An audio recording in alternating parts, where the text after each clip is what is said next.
Right, it's the old duffer again. Feeling very much an old duffer right now with the mess I'm making doing videos. Anyway, this was out at the weekend and a lot of fun, but it keeps jumping out of second gear. First is all right, third and fourth. So we need to whip this side of the crankcase off. I drain the oil out of it, and then I'll zoom in, you can see what's what. There's a tumbler in here that goes around. When you move the gear stick up and down on the bike, every time you go around, it brings the tumbler around to the next point, and in that tumbler there's grooves which selectors follow, and it then moves the right gears in the right place.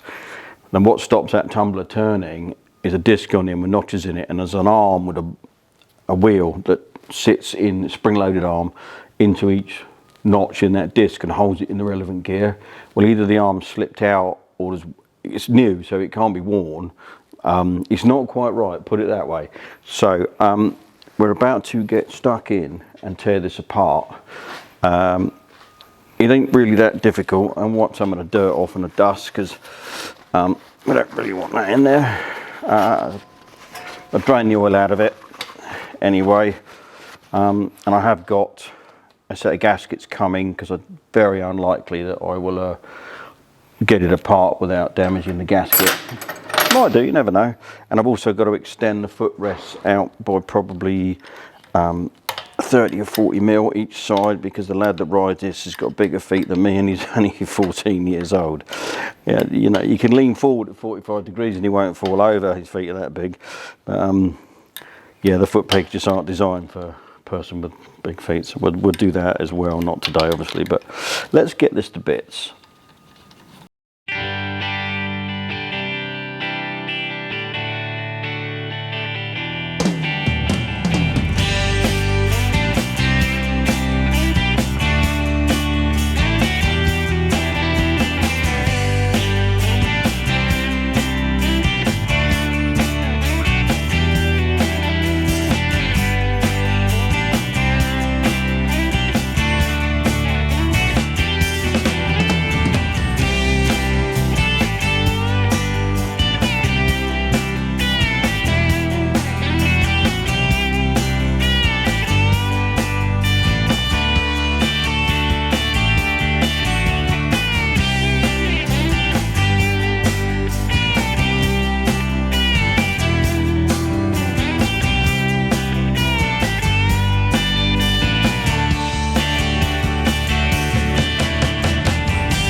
Certainly hook it out of the way anyway.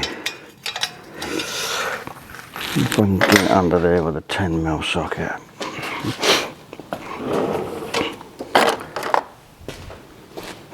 Very rarely I have a problem with these things, but this one is not happy chappy, because I thought it was because the boys are learning to ride. You know, you think is operator defect, and to be absolutely fair, it was not operator defect.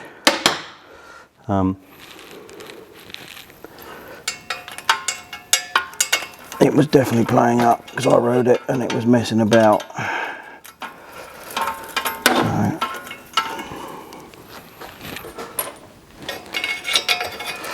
But I showed him how to overcome it. So we went 1, 2, 3, and you know they got to the point where they could ride at a reason. Yeah, go now, isn't it? at a reasonable speed, so they could get away with sort of jumping a gear, as it were. And as long as you did it quickly, it would go straight into third absolutely fine. So we want to get this sorted out for next opportunity. Why do they use such weird sizes? For Japanese, I know exactly what size it would be.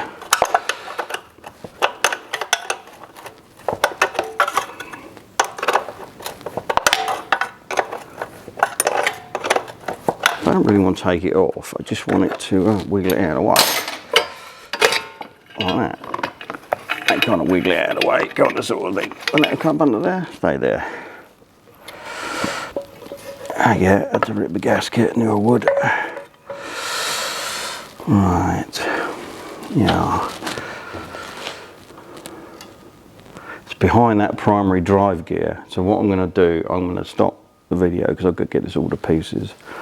And then I'll bring you back when I've got that's your clutch, that's your little release doofer there, and it's behind that gear, but you can't get that gear off without taking the whole assembly out. So I'll just stop for a minute while I get this disassembled, and then I'll bring you back. Right, got it all to pieces. What I'm going to do, I want to zoom in and you can see exactly what I mean.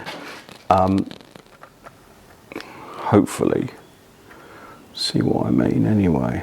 The camera will focus. Let's have a look.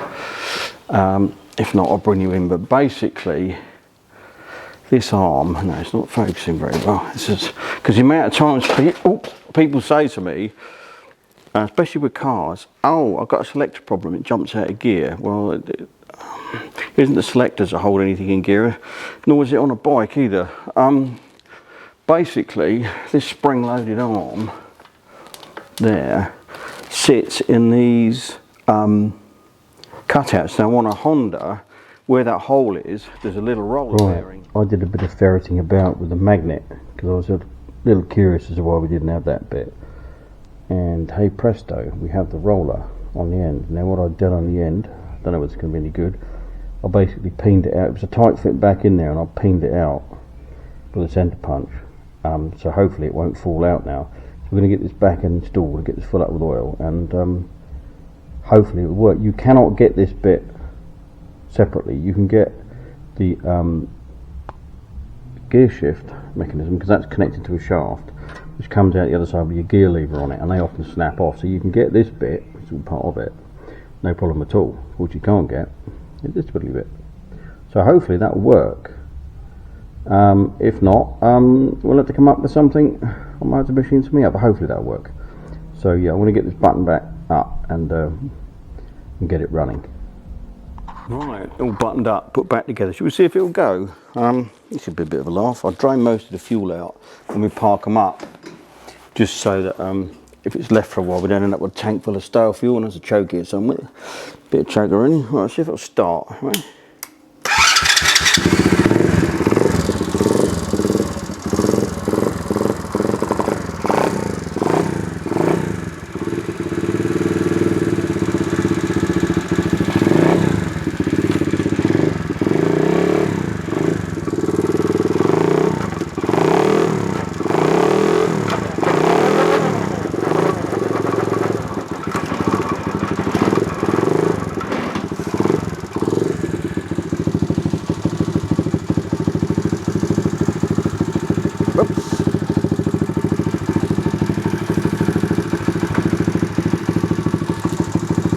Yep. Well, hope you can still hear me. It nearly shot off the ramp there, got hooked up on the paddock stand, but yeah, it seems to go very positively in gear.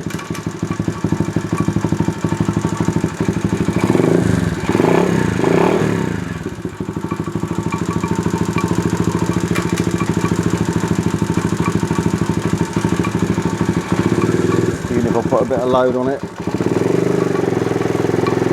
No, it's not slipping out.